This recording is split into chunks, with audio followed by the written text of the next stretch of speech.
Hi, I'm Arnold Schwarzenegger, and I would like a moment of your time because I wanted you to know something. I wanted you to know about Dr. Milton Friedman's TV series, Free to Choose. I truly believe that the series has changed my life. And when you have such a powerful experience as that, I think you shouldn't keep it to yourself, so I wanted to share it with you.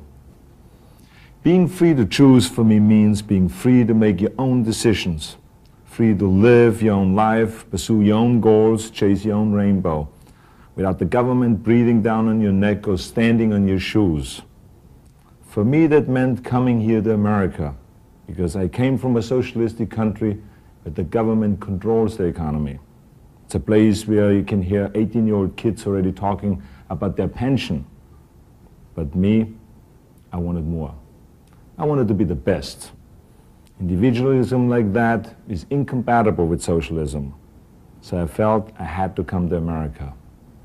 I had no money in my pocket, but here I had the freedom to get it. I've been able to parlay my big muscles into big business and a big movie career. And along the way, I was able to save and invest. And I watched America change. And I noticed this, that the more the government interfered and intervened and inserted itself into the free market, the worse the country did. But when the government stepped back and let the free enterprise system do its work, then the better we did, the more robust our economy grew, the better I did, and the better my business grew, and the more I was able to hire and help others. Okay. So there I was in Palm Springs, waiting for Maria to get ready so we could go out for a game of mixed doubles. I started zipping through the television dial, and I caught a glimpse of Nobel Prize winner economist Dr. Milton Friedman. I recognized him from the studying of my own degree in economics and business, but I didn't know I was watching Free to Choose. It knocked me out. Dr. Friedman expressed, validated, and explained everything I ever thought or experienced or observed about the way the economy works. And I guess I was really ready to hear it. He said, the economic race should not be arranged so that everyone ends at the finish line at the same time, but so that everyone starts at the starting line at the same time. Wow, I would like to write that one home to Austria. He said, that society that puts equality before freedom winds up with neither. But that society puts freedom before equality will end up with a great measure of both. Boy, if I would have come up with that one myself, I maybe wouldn't have had to get into bodybuilding. When I did beef up my bodybuilding in business school, of course I started what Thomas Jefferson believed, and what Adam Smith thought, and even what Milton Friedman had to say. But with Free to Choose, it all came together. Their economic thought with my own personal experience. In a way, I felt I'd come home.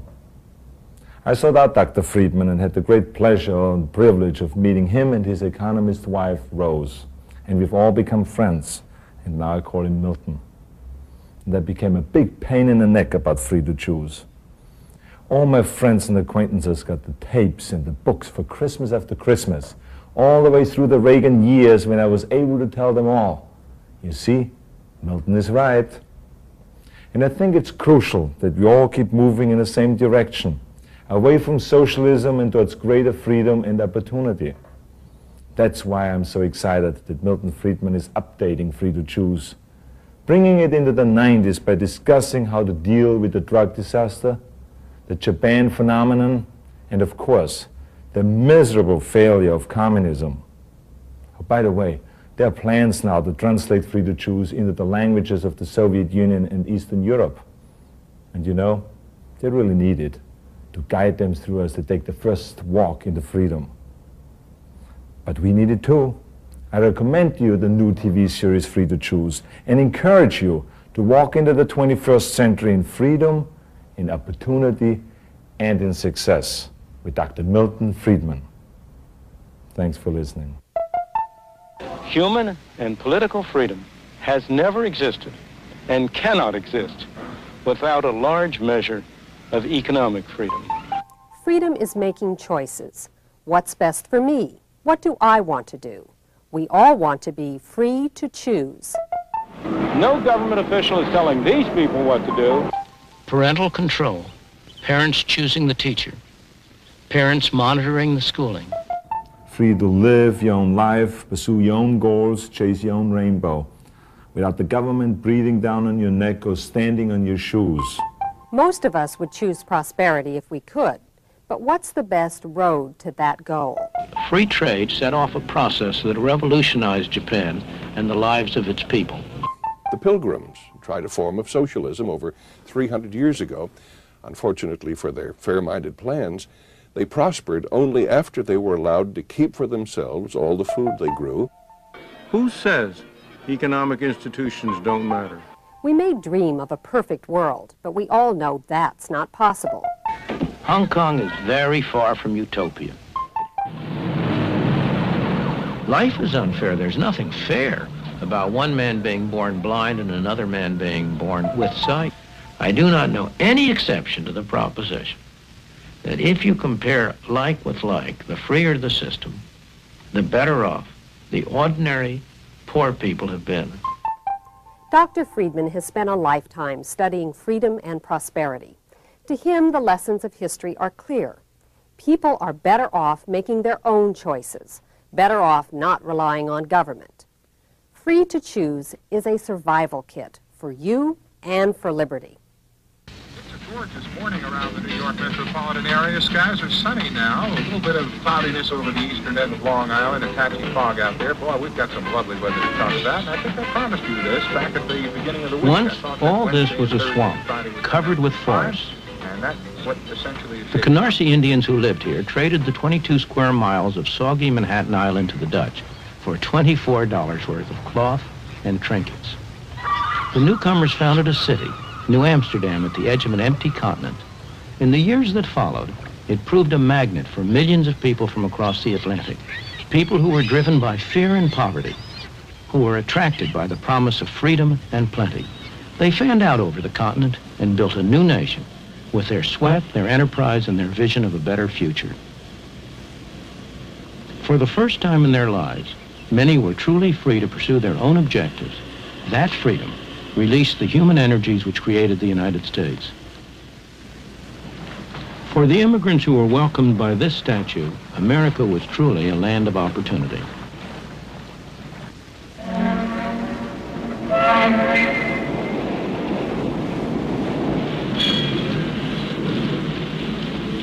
They poured ashore in their best clothes, eager and expectant, carrying what little they owned. They were poor, but they all had a great deal of hope.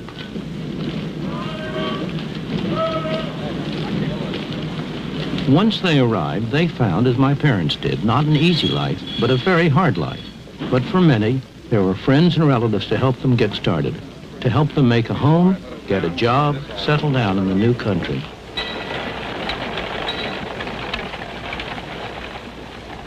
There were many rewards for hard work, enterprise, and ability. Life was hard, but opportunity was real. There were few government programs to turn to, and nobody expected them. But also, there were few rules and regulations. There were no licenses, no permits, no red tape to restrict them. They found, in fact, a free market, and most of them thrived on it. Many people still come to the United States driven by the same pressures and attracted by the same promise. You can find them in places like this. It's Chinatown in New York, one of the centers of the garment industry, a place where hundreds of thousands of newcomers have had their first taste of life in the new country. The people who live and work here are like the early settlers. They want to better their lot, and they're prepared to work hard to do so.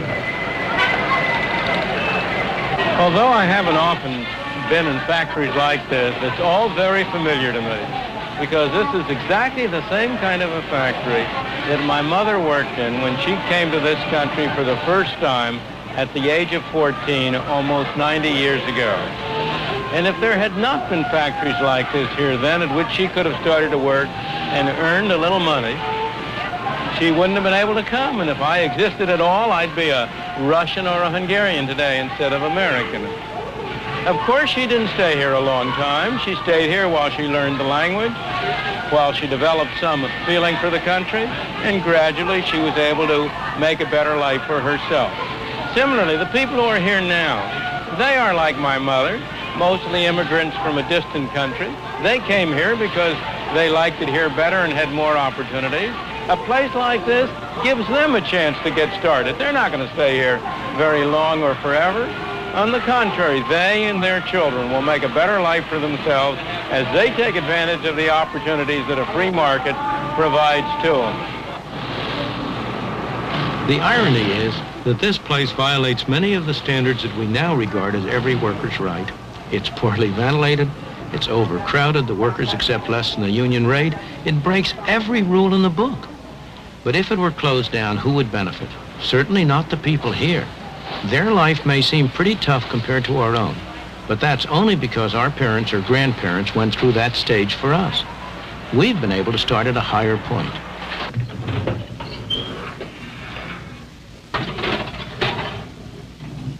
Frank Vasali's father was 12 years old when he arrived all alone in the United States. He'd come from Sicily. That was 53 years ago. Frank is a successful dentist with a wife and family. They live in Lexington, Massachusetts.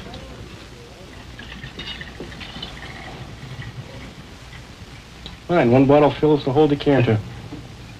There's no doubt in Frank's mind what freedom combined with opportunity meant to his father, and then to him, or what his Italian grandparents would think if they could see how he lives now. They would not believe what they would see, that a person could immigrate from a small island and make such success out of their life, because to them they were mostly related to the fields, working in the field as a peasant. My father came over, he made something for himself, and then he tried to build a family structure. Whatever he did was for his family. It was for a better life for his family. And I can always remember him telling me that, you know, number one thing in life is you should get an education to become a professional person. Please don't eat that.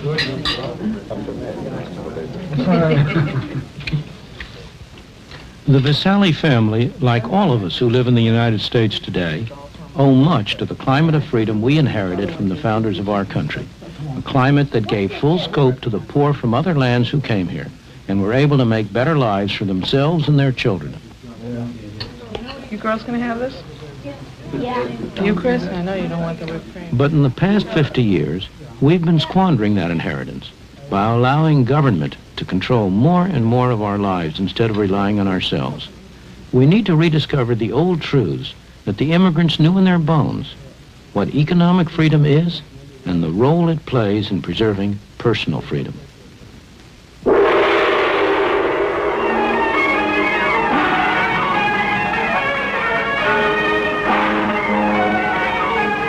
That's why I came here to the South China Sea.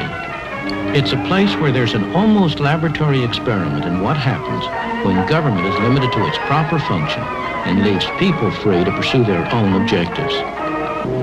Hong Kong, a place with hardly any natural resources.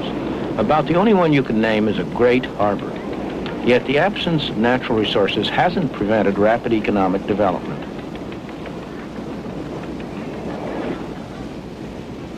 Ships from all nations come here to trade because there are no duties, no tariffs on imports or exports. The power of the free market has enabled the industrious people of Hong Kong to transform what was once barren rock into one of the most thriving and successful places in Asia. Like America a century ago, Hong Kong in the past few decades has been a haven for people who sought the freedom to make the most of their own abilities. Many of them are refugees from countries that don't allow the economic and political freedom that's taken for granted in Hong Kong. Despite rapid population growth, despite the lack of natural resources, the standard of living is one of the highest in all of Asia. People work hard, but Hong Kong's success is not based on the exploitation of workers. Wages in Hong Kong have gone up fourfold since the war, and that's after allowing for inflation. The workers are free to work what hours they choose, free to move to other jobs if they wish. The market gives them that choice. You can be sure that somebody somewhere is willing to pay for these cheap plastic toys. Otherwise, they simply wouldn't be made.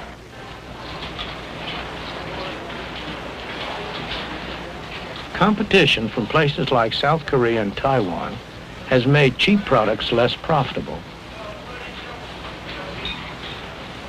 So Hong Kong businessmen have been adapting.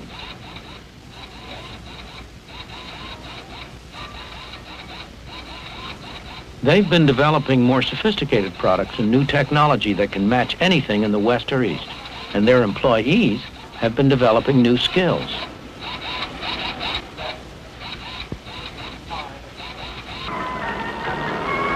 It's the ordinary people of Hong Kong who benefit from all this effort and enterprise.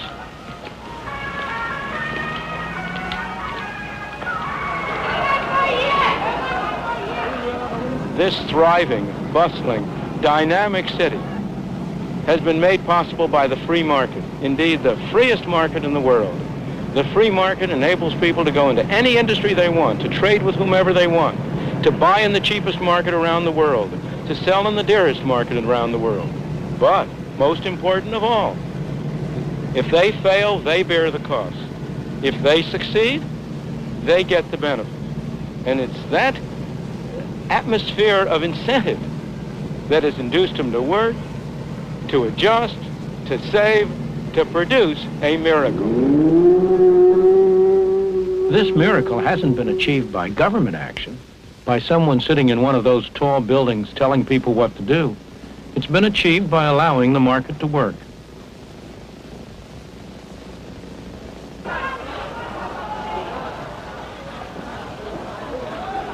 Walk down any street in Hong Kong and you'll see the impersonal forces of the market in operation. Mr. Chung makes metal containers. Nobody's ordered him to. He does it because he's found that he can do better for himself that way than by making anything else. But if demand for metal containers went down, or somebody found a way of making them cheaper, Mr. Chung would soon get that message. A few doors away, Mr. Yu's firm has been making traditional Cantonese wedding gowns for 42 years. But the demand for these elaborate garments is falling. The firm has already gotten that message and is now looking for another product. The market tells producers not only what to produce, but how best to produce it through another set of prices. The cost of materials, the wages of labor, and so on. For example, if these workers could earn more doing something else, Mr. Ho would soon find a way to mechanize his picture frame production.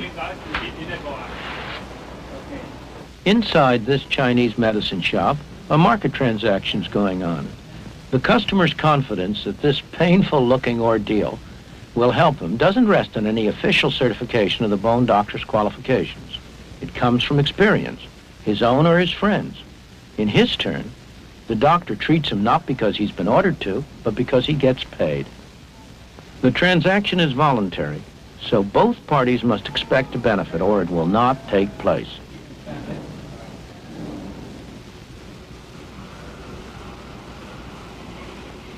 Believe it or not, this backyard is the entrance to a factory.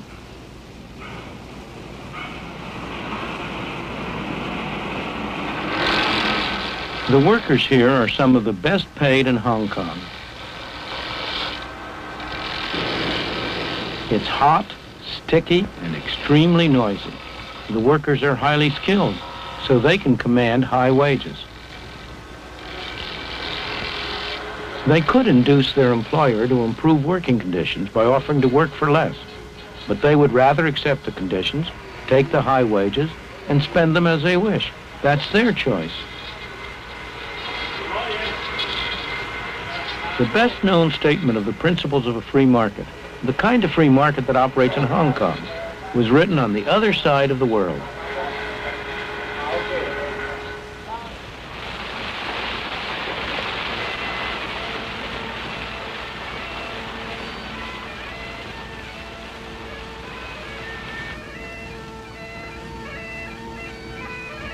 200 years ago in Scotland, Adam Smith taught at the University of Glasgow. His brilliant book, The Wealth of Nations, was based on the lectures he gave here.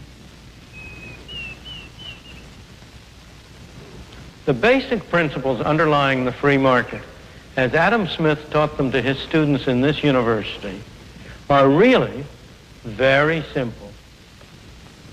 Look at this lead pencil. There's not a single person in the world who could make this pencil. Remarkable statement? Not at all. The wood from which it's made, for all I know, comes from a tree that was cut down in the state of Washington. To cut down that tree, it took a saw. To make the saw, it took steel. To make the steel, it took iron ore. This black center, we call it lead, but it's really graphite, compressed graphite. I'm not sure where it comes from, but I think it comes from some mines in South America. This red top up here, the eraser, bit of rubber, probably comes from Malaya, where the rubber tree isn't even native. It was imported from South America by some businessmen with the help of the British government.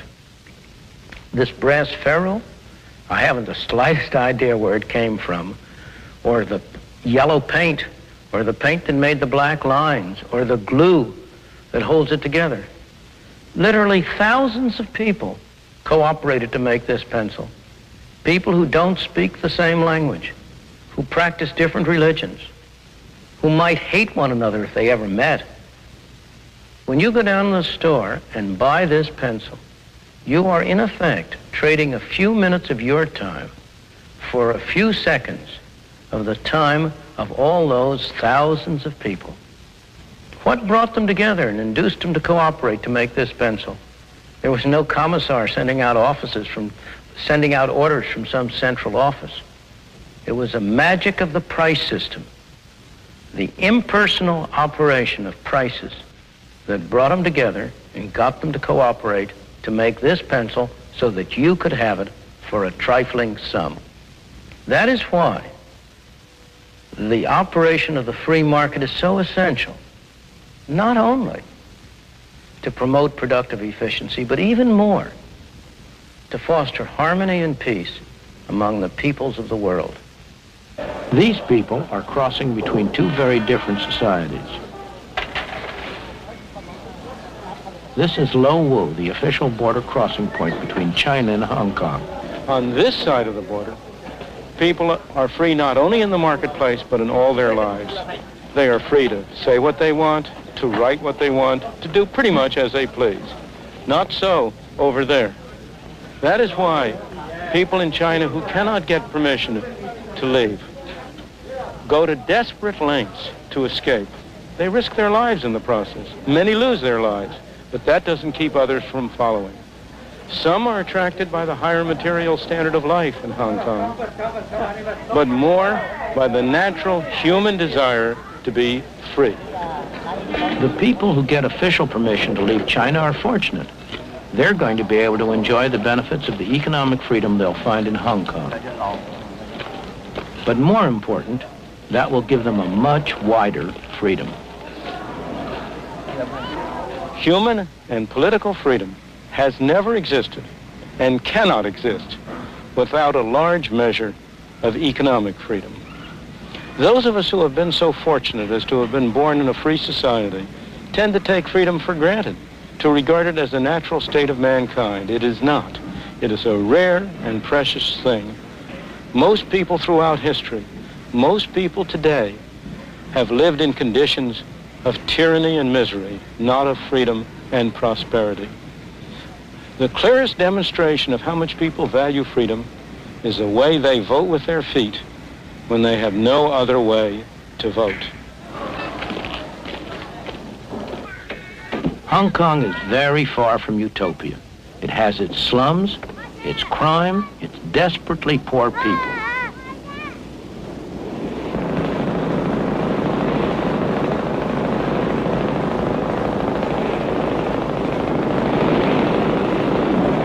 But the people are free. That's, after all, why so many of them have come here, despite having to live in leaky houseboats in one of Hong Kong's many small harbors. Here, they have the freedom and the opportunity to better themselves, to improve their lot, and many succeed. There is an enormous amount of poverty in the world everywhere. There is no system that's perfect. There's no system that's going to eliminate completely poverty, in whatever sense. The question is, which system has the greatest chance? Which is the best arrangement for enabling poor people to improve their lot? And on that, the evidence of history speaks with a single voice. I do not know any exception to the proposition that if you compare like with like, the freer the system, the better off the ordinary poor people have been. Ask yourself what it is that assures these garment workers in Hong Kong a good wage. Not high by Western standards, but high enough to enable them to live far better than most people in the world. It's not government or trade unions that do it. These workers do well because there's competition for their labor and skills.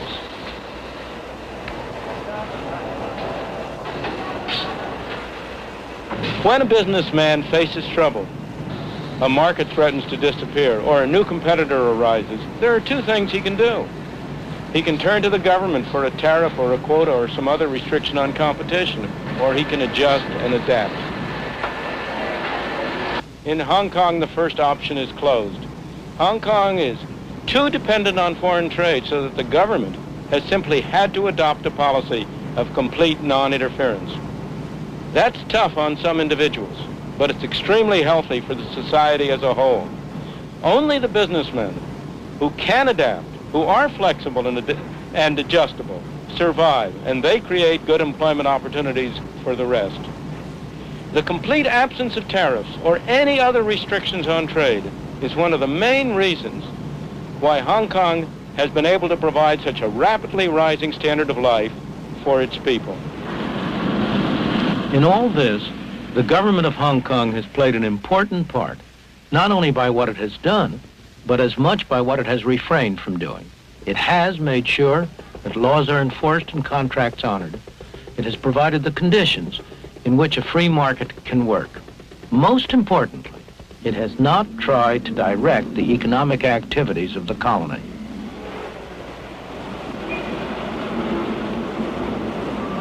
No government official is telling these people what to do. They're free to buy from whom they want, to sell to whom they want, to work for whom they want. Sometimes it looks like chaos, and so it is. But underneath, it's highly organized by the impersonal forces of a free marketplace.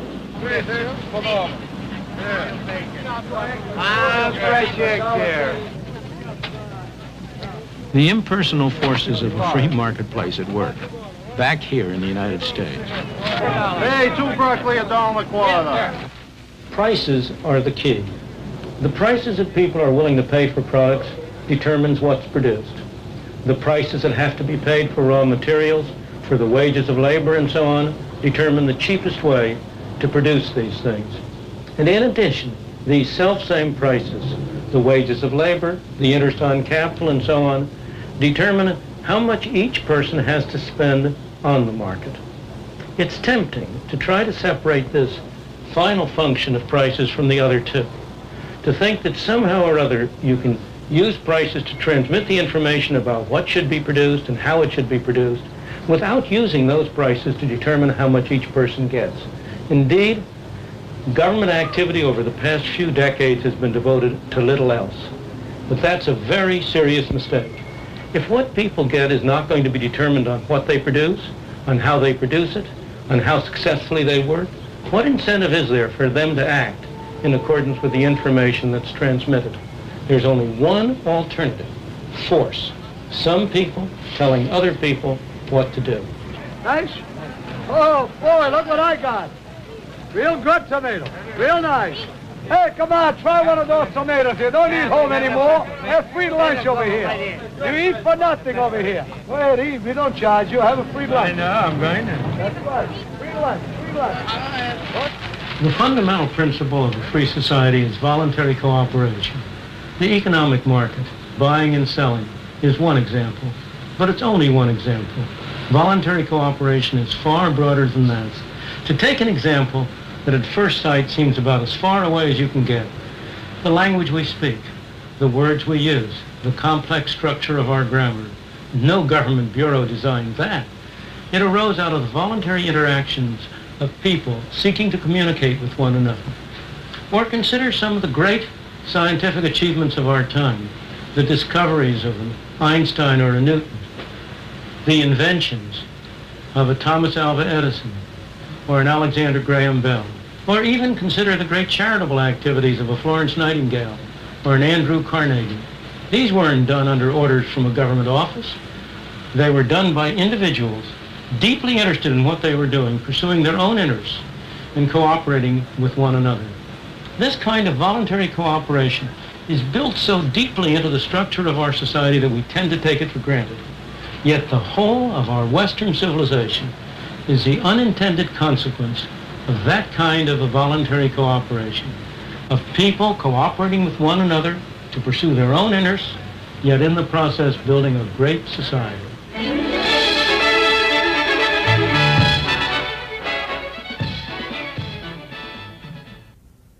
I'm Linda Chavez. Welcome to Free to Choose. Joining Dr. Friedman in a discussion of the power of the market are David Brooks of the Wall Street Journal and James Galbraith of the University of Texas at Austin. Dr. Galbraith, should we follow the example of Hong Kong and simply allow an unregulated free market?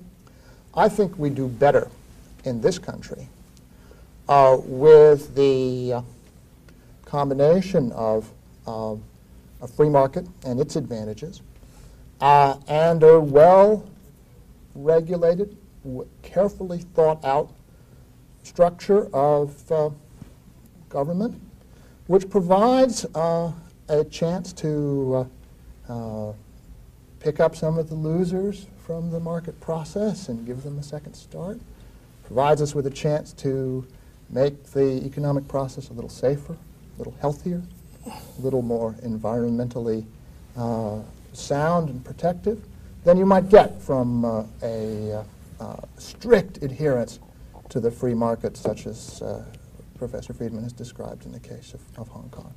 Dr. Friedman, is there any such thing as a well-regulated market? No. He's begging the question. Obviously, he's right. If you could have a well-regulated, carefully thought-out, properly done market, benevolent dictatorship is the best of all forms of government. Oh, I don't agree with that at all. Neither do Constitutional democracy is the best of all forms of government. No, constitutional democracy is the least bad of all forms of government. But you beg all the questions when you talk about well-regulated, carefully thought out. If you look at the actual programs that government follows, they almost always have effects that are the opposite of those that were intended by their well-meaning advocates. Let me tell you what troubles me. I'll tell you something. Matching the invisible hand of government is the invisible hand of the market is the invisible foot of government. You make the point in the program that in every case where you have a smaller role of government, a freer market, you have a higher standard of living. The same point. I didn't say that. At the same. I didn't say that. I said you have better conditions for the poorer people. Better conditions. Okay, better conditions for the poor people. Fine, I'll accept that. At the same time, you're making the argument in the program that the conditions in Hong Kong are better, for example, than they are in the United States, which is manifestly not true. I mean, we do have. You are making the argument. You're making the argument that Hong Kong is more free than we are. It is more free. Does it then follow that the conditions for poor people in Hong Kong are better than they are in the United States? We have to. That I don't believe. I said in there where you compare like with like. Well, okay. Well, this is an important qualification, which isn't clear in the program. Obviously, started out from a much lower position. If I were to compare Hong Kong conditions in Hong Kong in 1945 or 1950 with conditions in the United States in 1820. 1830, you'd have a much closer comparison. But are you then saying, a position which I would find much more congenial, that where you have a country which has developed a base of material wealth, a degree of comfort for the average citizen, that it is then legitimate for the government of that country to step in and provide some guarantees and some security for poor people and old people and sick people? I'm not saying that at all. But why not? I mean, what's wrong with that as a Because every time they step in position? to try to do that, they end up doing the opposite. Well, this discussion takes up or reflects a feature of the program that I found to be most troubling, which is a failure to make a distinction between governments of the kind that we have developed in this country over 200 years and governments of the kind that you described in the People's Republic of China. It's perfectly clear that one can have, and many countries do have, the curse of repressive dictatorships. It's also perfectly clear that an economy that's organized by commissars is going to fail, and we certainly have seen laid out before us over the last several years the ashes of those failed economies. But is it possible to take the example of the Soviet Union, of Poland, of Hungary, and to say because their governments, which were after all dictatorships modeled after the system of government installed in the Soviet Union by Stalin, are in fact parallel to the actions of our government, which is a government which operates on many different federal levels, and where fundamentally what you have is the ability of the ordinary citizen whose power is not weighted by the amount of money he has or she has to use the vote in order to make some collective decisions. Now, granted, there are 3,400 pages in the Clean Air Act. What is the citizen in there? Granted, after 10 years of Reagan's Washington, you've got a problem a serious problem of corruption in our democratic system. Does that mean that we should abandon the idea that you have a democratic process that should be entrusted with certain important decisions? I don't think so. You don't have a democratic process in the sense in which you mean it. We have a democracy. We have a majority rule. But the majority that rules is a collection of minorities. It's a collection of special interests. You cannot tell me that the consumers of this country would vote for a sugar quota that makes the price of sugar 3 times the world price. When you say you can't compare it to Russia, you're quite right, but only because they are 100% and we're 50%. If our system, if our present regulations and rules had prevailed, if our scope of government had prevailed 100 years ago, we wouldn't be where we are today. Let me understand you, Dr. Friedman. Do you believe that there should be no role at all whatsoever for government? Of course there should be a role for government. There's what a is very that important role for government. The role for government is, first of all, to protect people from coercion physical coercion by their neighbors or by foreign countries. It is to protect the national defense and to protect law and order at home. There's a role for government in enabling us to have a mechanism whereby we decide on the rules by which we want to run, how we define private property, what we mean by private property. There's a role for government in adjudicating disputes between us. There is a role for government, a very important role. And I believe our government played that role quite well for about 100 years, until the Great Depression. I'd go a little further. I think there's a health and safety role as well. The problem is you have to keep your regulations simple and minimal. You have to realize that there are costs, and often the costs outweigh the benefits. In fact, in Washington, there are interests who want to divert costs to themselves. So there's sort of a built-in structure, a dynamic, to make costs outweigh the benefits. Well, we're making progress here. I would add that there's a role, the government has a role to protect the environment. I would say the government has a role to set standards for products in areas where information is very costly for the individual consumer to obtain.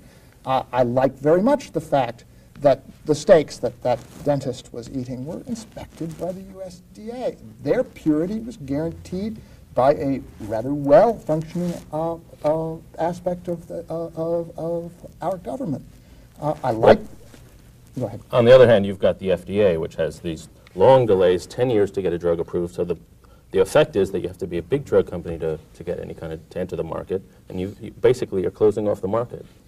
On the other hand, you've had a set of regulations which have disappeared without any well-justified regrets. For example, the regulations that govern the entry into interstate trucking, the regulations that govern entry and rates in airlines. And incidentally, that was done under the Reagan administration. No. Those reforms were done under the Carter administration. They were started under the Carter administration. They were, and completed under the Reagan. Oh, they were not. They were stalled under the Reagan administration. It doesn't really matter. It doesn't really matter. No, it does matter a great deal. The question of who favors these things and on what merits. But there's no doubt that Carter did the heavy lifting on deregulation. Thank you.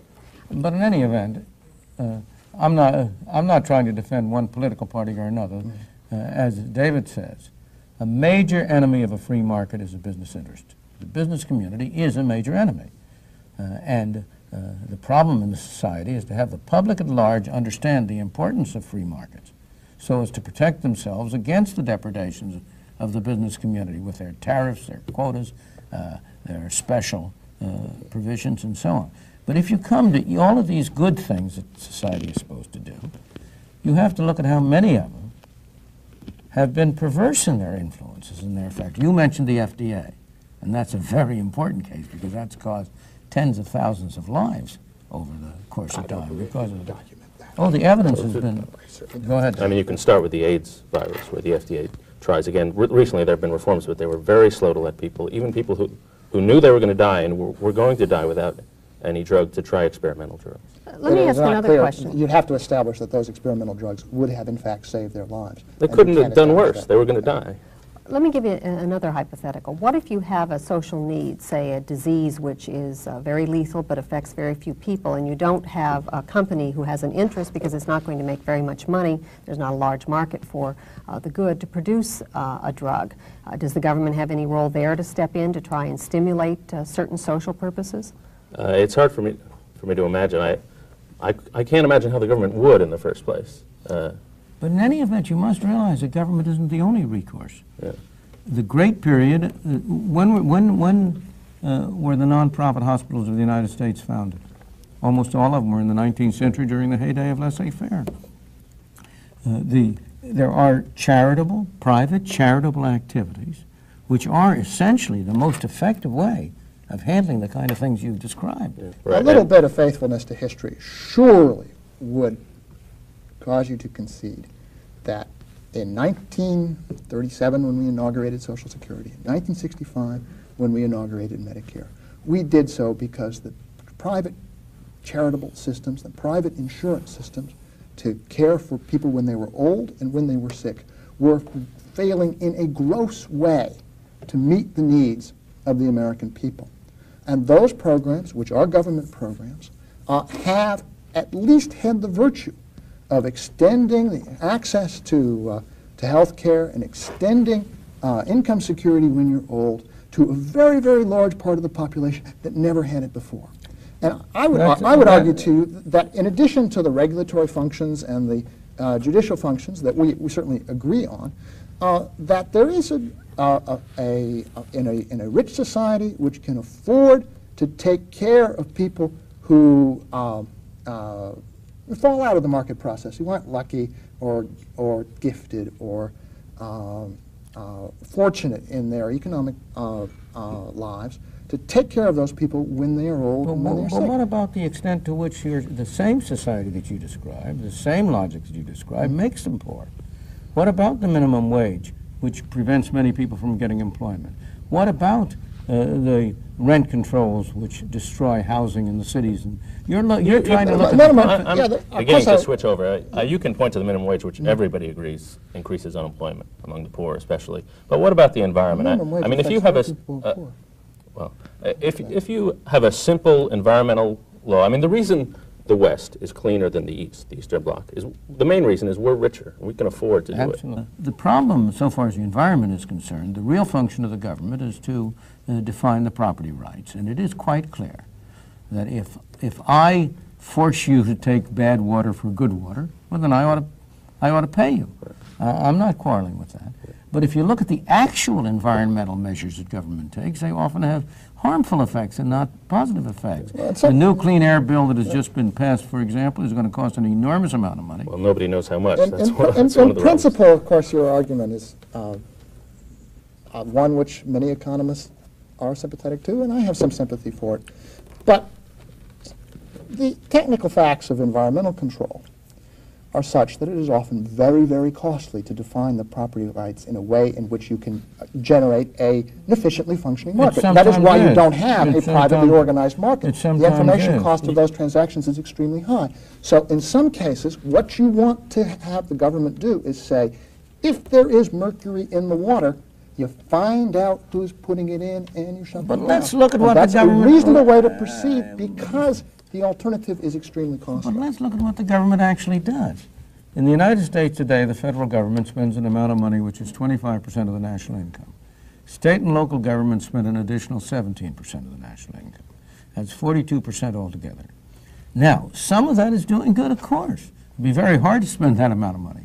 But an enormous amount of that is simply taking money from some and giving it to others, and very often taking it from poor and giving it to well-to-do. Now, you're counting, of course, Social Security in that, which is taking money from the payroll tax from working people and transferring it to the world. On the whole, so far as Social Security is concerned, the people who pay are poorer than the people who benefit. Gentlemen, we are out of time.